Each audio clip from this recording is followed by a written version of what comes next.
Walang bagyo pero apektado ng easterlies ang Metro Manila at iba pang bahagi ng bansa.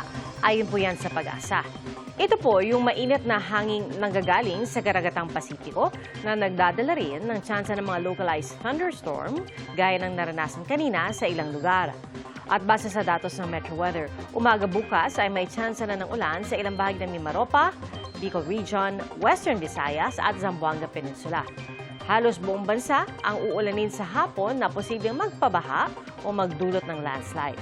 Sa Metro Manila, mataas pa rin ang posibilidad na makaranas ng mga thunderstorm bago magtanghali at posibleng maulit sa hapon o gabi.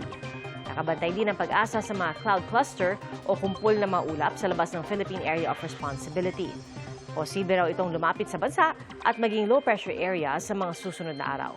Hindi po inaalis ng Pag-asa ang tsansang maging bagyo ito. Mga kapuso, maging una sa saksi. Mag-subscribe sa GMA Integrated News sa YouTube para sa iba't ibang balita.